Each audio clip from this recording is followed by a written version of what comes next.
Hunter fans everywhere, welcome to the 4th episode of our post-anime recap series. Make sure you've watched the previous episodes to catch all the crucial details. Thanks for your legendary support, guys. I love each and every one of you. Let's dive in.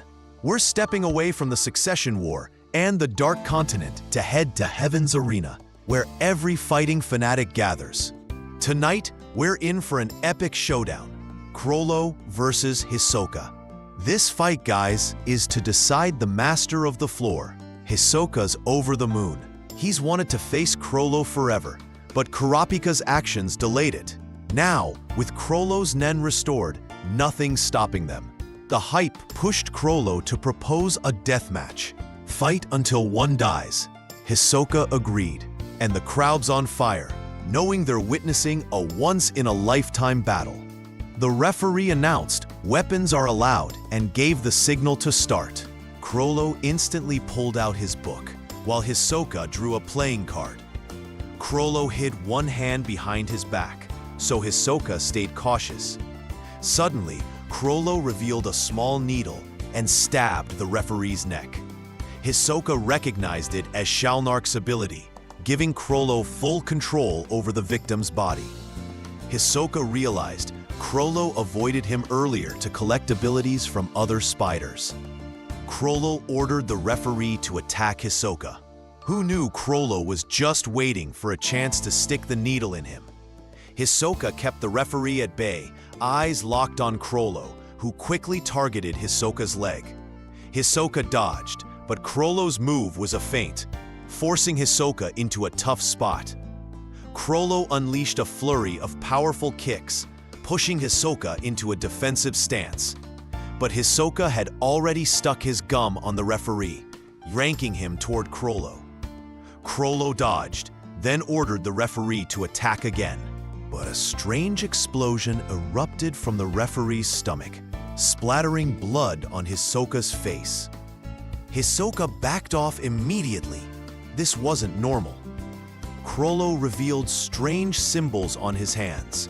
The right bore a moon, the left a sun. This ability, guys, doesn't require holding the book, but it's stolen, acquired long ago in Chrollo's hometown. With it, Chrollo can mark a victim with the sun and moon, and when they meet, an explosion occurs. Hisoka couldn't grasp how Chrollo used two abilities at once.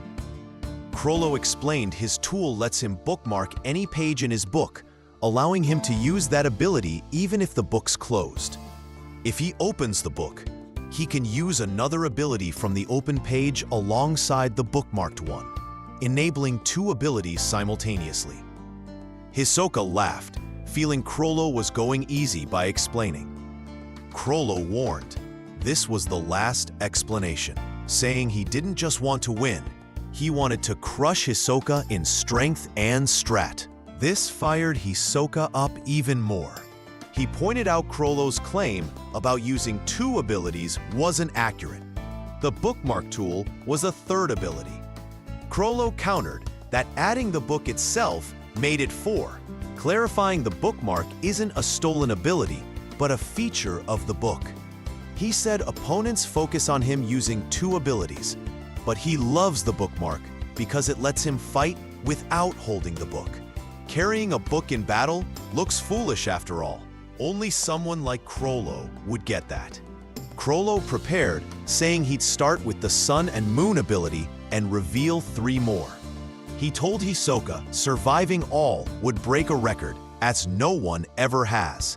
Hisoka, focused on every word, admitted Chrollo was incredible. Chrollo continued, pulling out a stamp-like object, his Order Stamp ability. Unlike the needle, which controls humans, the stamp controls puppets with simple commands. The needle controls up to 2 people fully, but the stamp can control unlimited puppets. Chrollo then revealed another ability, Cortopi's copying power, creating a duplicate of the referee's body. He explained the stamp doesn't work on corpses, but does on copies. Chrollo didn't know why, guessing the original ability's owner had different ideas. He stamped the copy, ordered it to stand, and told Hisoka to stop a puppet, you must cut off its head. The puppet attacked Hisoka, who easily decapitated it, making the stamp vanish.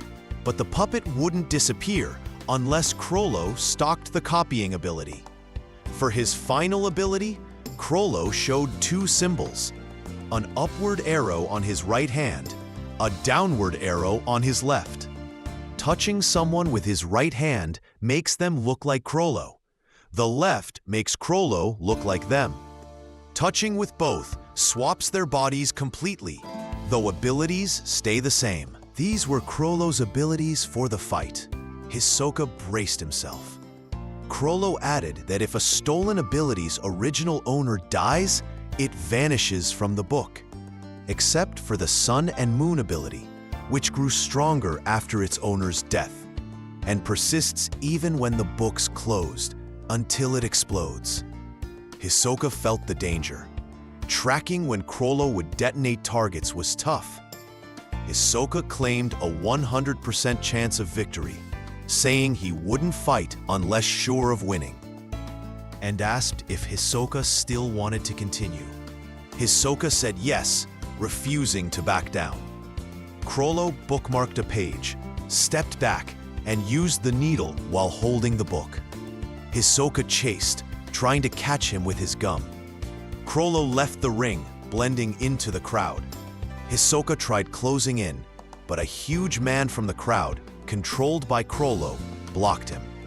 Hisoka slit his throat and moved on, only for another controlled person to appear. Hisoka took him down, but lost Chrollo, who hid among the crowd. Hisoka admitted this fighting style was annoying.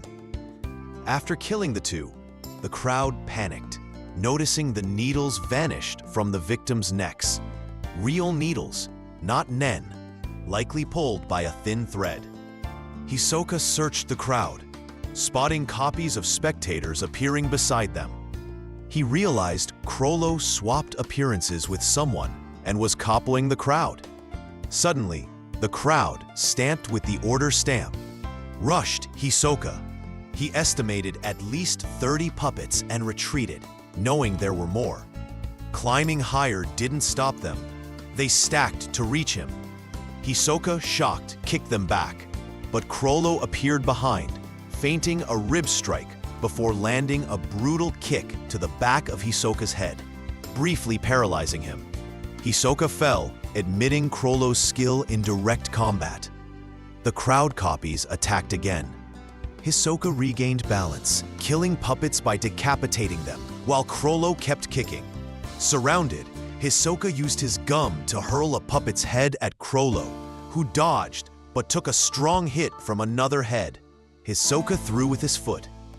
An adult head weighs like a bowling ball, slowing Chrollo's reactions and leaving him open to more hits. Chrollo retreated, still clutching his book. Hisoka, amazed he didn't drop it, used puppet heads as weapons. The puppets attacked again, and Chrollo hid in the crowd. Hisoka decided to destroy all puppets to force Chrollo to use the copying ability, revealing his position. He slaughtered all but one, holding it hostage, knowing the stamp meant Chrollo hadn't moved. The stamp vanished, and Hisoka anticipated Chrollo's next ability while searching the crowd. Spotting someone moving against the flow, Hisoka identified Chrollo, who was copying more spectators. Hisoka chased, using a puppet head to attack. Chrollo fled deeper into the crowd, but Hisoka stuck gum on spectators' backs, using its elasticity to hurl them at Chrollo, who couldn't dodge. Hisoka threw a puppet head, missing Chrollo.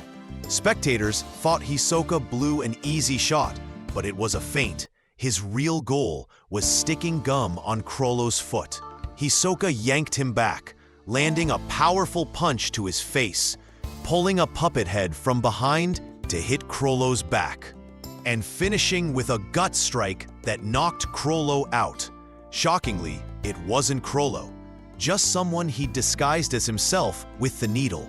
Hisoka couldn't understand how Chrollo used two abilities besides copying without the copies vanishing, as they should when the copying ability stops. Then he realized, Chrollo marked all copies with the sun and moon, a permanent ability that only ends with an explosion. Hisoka's earlier analysis of Chrollo's moves was wrong. Suddenly, he jumped back as the copy exploded. Estimating 20 to 30 puppets remained, with Chrollo making more, Hisoka knew security was near and the fight would soon stop. He predicted Chrollo's next attack would be his last, aiming to kill before the fight was halted. The crowd panicked again, causing chaos. Hisoka realized Chrollo ordered the puppets to act this way to mask his location. The announcer tried calming the crowd, saying security was coming, but Chrollo stole the microphone, ordering all puppets to crush Hisoka via loudspeaker. They obeyed, charging him. Hisoka, at peak excitement, attacked like a madman, mowing them down. Despite falling, they kept rising as long as their heads were attached. The crowd was stunned by Hisoka's strength, handling such numbers effortlessly. Hisoka kept decapitating puppets while Chrollo watched from the stands, making a call to get someone in order. Hisoka, still fighting, used a puppet head, but it exploded in his hand, destroying all his fingers.